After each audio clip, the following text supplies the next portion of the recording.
The alien command ship floated above the dark side of Earth like a silent mountain made of steel and fire. Inside the vast control hall, cold blue lights covered the faces of officers from many worlds. Giant screens showed storms, cities, oceans, and military zones across the planet below. Commander Vec stood near the center platform with his hands behind his back. His voice carried across the chamber with sharp authority. Earth is impossible to conquer. The room became silent. For 2 years, the alien fleet had studied humanity. Every report ended the same way. Humans fought beyond reason. They survived impossible disasters. They rebuilt after every attack. Their governments argued endlessly. Yet during danger, ordinary people stood together with frightening determination. One officer stepped forward carefully. "Commander, their technology is primitive compared to ours." Vec nodded slowly. "Yes, their machines are weak. Their ships are slow. Their weapons are old. Yet they continue fighting after every defeat. We destroy one city and another rises stronger. We break their armies and civilians replace them. Earth does not surrender."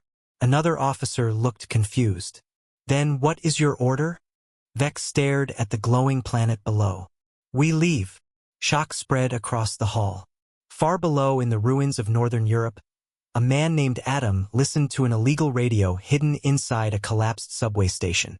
The signal came from a resistance group that intercepted alien communications. His tired eyes widened as the message repeated. "The alien command has declared Earth impossible to conquer." People around him celebrated quietly. Some laughed with relief. Others cried from exhaustion. But Adam did not smile. He knew the war was not over. The aliens were preparing to leave because Earth cost too much to control. Before leaving, they planned to erase major human cities so humanity could never threaten them again. Adam folded the radio into his coat and moved toward the surface. The streets above looked dead. Burned vehicles lined the roads. Broken towers leaned against the gray sky. Smoke drifted through the cold wind. Yet life still existed. Children carried water through the ruins. Mechanics repaired broken generators. Farmers planted crops in shattered parks. Humanity refused to disappear. Adam reached an underground command center hidden beneath an old library. Resistance leaders sat around a damaged table covered with maps and stolen alien data. A woman named Mira pointed toward a glowing image of the alien flagship. "They will fire planetary beams within 12 hours. One older leader slammed his fist down. "Then we attack." Another shook his head. "With what?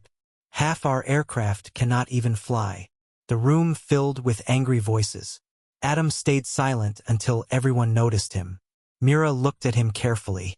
"You have an idea." Adam nodded once. "The flagship controls every attack ship. Destroy it and the fleet loses coordination." The older leader laughed bitterly.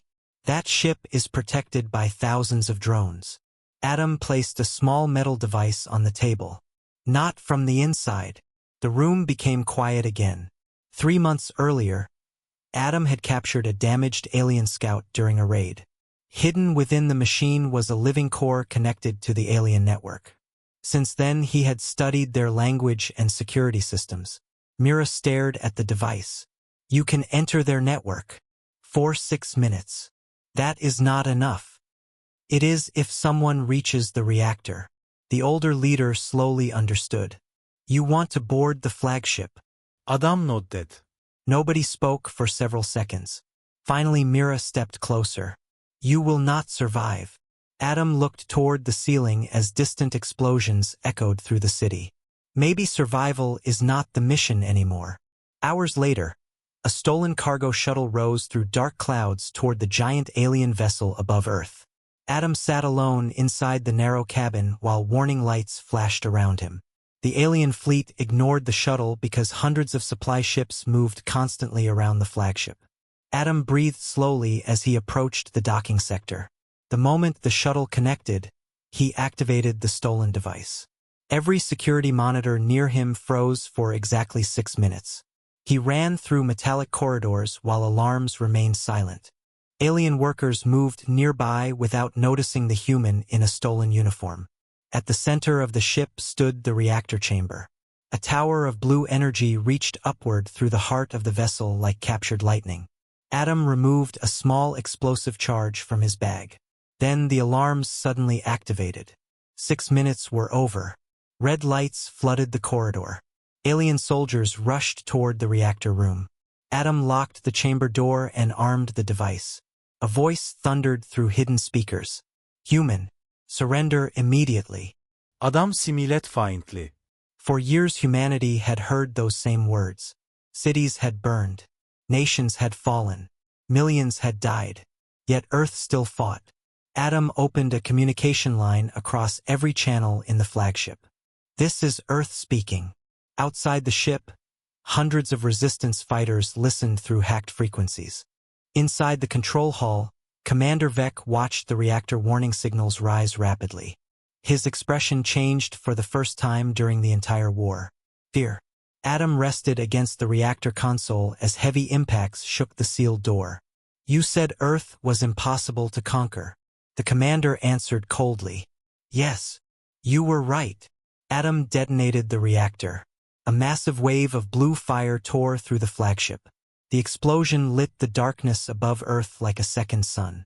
Alien warships lost formation instantly as shockwaves shattered communication systems across orbit. On the surface, humans watched burning fragments fall across the night sky. The alien fleet retreated within hours. No final speech came from the invaders. No threats followed them into space. They simply left. Weeks later, survivors gathered in broken cities around the world. For the first time in years, children played without hearing sirens overhead. Mira stood beside a memorial wall where thousands of names were written in stone. Near the center stood one fresh name. Adam. A young boy looked up at her. Did one man really stop the aliens? Mira smiled softly. No. One man reminded humanity who they already were. Above them, the skies of Earth remained clear and silent.